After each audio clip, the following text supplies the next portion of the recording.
어느 날 갑자기 마지막이 죽음으로 정해진 희귀병을 진단받는다면 과연 우리는 어떻게 대처할까요?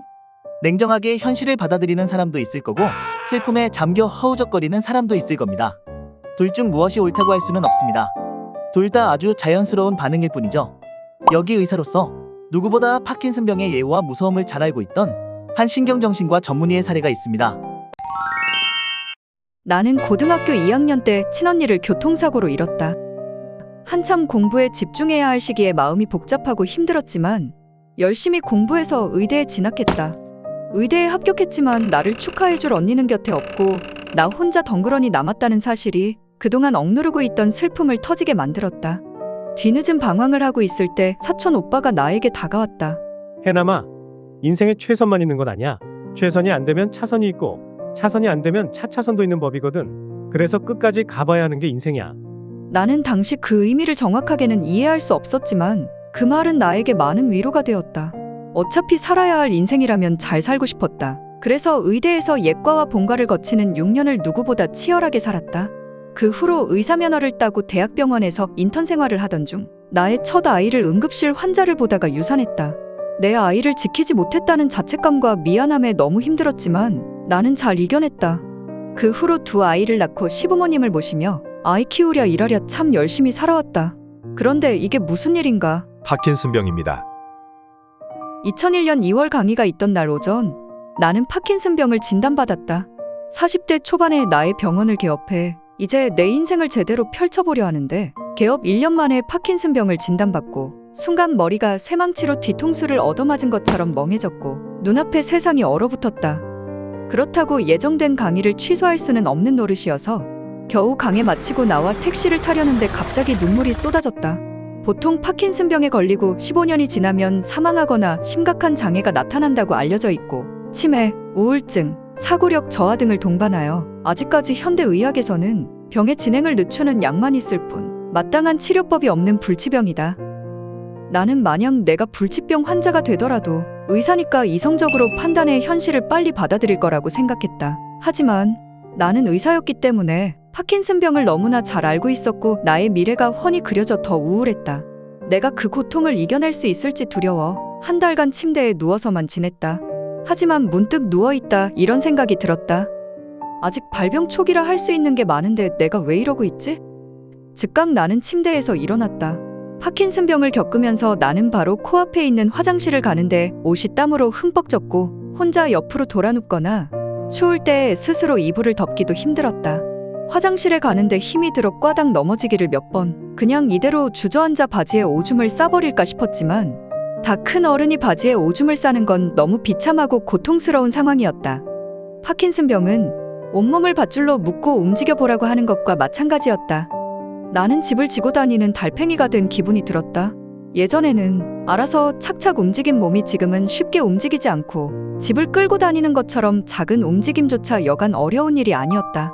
하지만 나는 희망을 잃지 않았다. 아프지만 내가 24시간 내내 아픈 건 아니다. 고통과 고통 사이엔 덜 아픈 시간이 있고 약을 먹어서 뜻대로 움직일 수 있는 시간도 있다. 그리고 몸이 아플 땐 누워서 덜 아픈 시간에 무엇을 할지 상상하며 고통을 견뎌냈고 덜 아픈 시간이 되면 산책과 운동을 하고 그림을 그리고 친구를 만나며 내 일상을 온전히 즐겼다. 그 시간에 할 수 있는 일들을 하며 하루하루를 차곡차곡 살아왔다.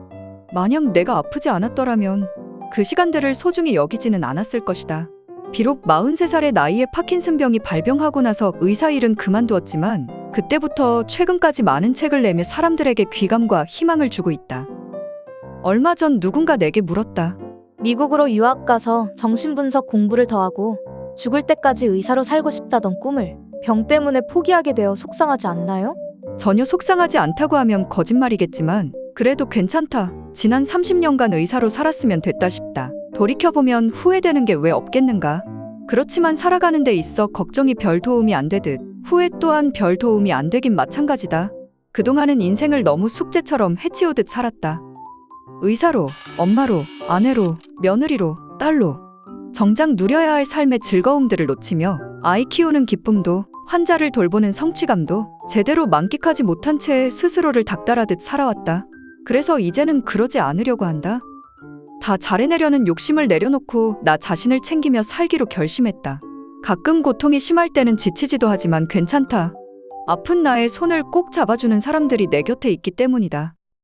무엇보다 나는 하고 싶은 게 참 많다. 나는 앞으로 병이 악화되어 더 이상 책을 쓸 수 없게 되더라도 나는 그때그때 할 수 있는 일들을 찾아 하면서 재미있게 살고 싶다. 어차피 사는 거 재미있게 살다 가면 좋지 않을까? 인생이 아무리 괴롭고 힘들어도 인간은 성장하면서 행복을 느낀다. 지금 이 순간에도 꿈꾸기를 멈추지 않아서 난 사는 게 참 재미있다. 살다 보면 예기치 않은 불행이 닥쳐올 때가 있는데 그걸 막을 방법은 없다. 하지만 그 후의 시간을 어떻게 보낼지는 내가 마음먹기에 달려있다. 삶을 헤쳐나가는 유일한 방법은 내가 갖고 있는 것들을 돌아보며 아직 내가 할 수 있는 일이 무엇인지 아는 것이다. 삶이 힘들고 어렵고 좀 채 나아질 것 같지 않아 보여도 어느 때나 즐길 거리는 분명히 있다. 그리고 즐길 거리가 다양한 사람일수록 불가피한 불운과 불행 또한 잘 버틸 수 있다. 오랫동안 병마와 싸워오다 보니 가끔은 아무나 붙잡고 푸념을 늘어놓고 싶을 때가 있고 고통을 참을 수 없어서 소리를 지르고 싶을 때도 있다. 후회할 걸 뻔히 알면서도 타인에게 상처 주는 말을 할 때도 있다. 늘 평정심을 잃지 않고 사람들에게 유쾌한 모습을 보이고 싶지만 뜻대로 되지 않을 때가 있다. 명색이 정신분석 전문의로 30년 넘게 일해오며 수많은 환자들을 치료해온 사람으로서 이처럼 못난 모습을 보이게 될 때마다 부끄럽기 그지없지만 나는 그런 나를 용서하기로 했다. 하루를 돌아보고 반성하면서 내일부터는 그러지 말아야지 생각하는 나 자신을 너그럽게 받아들이기로 했다. 더 이상 스스로를 닥달하지 말고 매사에 너무 심각하지 말고 너무 고민하지 말고 그냥 재미있게 살았으면 좋겠다. 지금껏 열심히 살아온 당신은 충분히 즐겁게 살 자격이 있다. 그리고 나는 그런 당신을 늘 응원할 것이다. 하루하루 잘 버텨내고 있지만 가끔은 힘들고 외로운 당신에게 내 이야기가 조그만 위로가 되었으면 좋겠다. 만일 내가 인생을 다시 산다면 이번에는 용감히 더 많은 실수를 저지르리라. 느긋하고 유연하게 살리라. 그리고 더 바보처럼 살리라.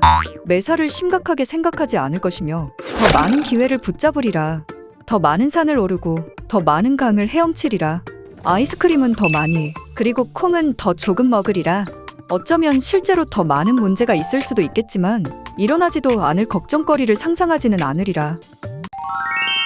이번 영상은 정신과 전문의로 지내다 파킨슨병을 진단받은 김혜남 신경정신과 전문의의 책인 만일 내가 인생을 다시 산다면과 오늘 내가 사는 게 재미있는 이유라는 책을 참고해 만든 영상입니다.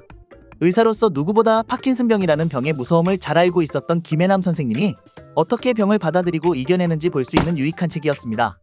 감사합니다.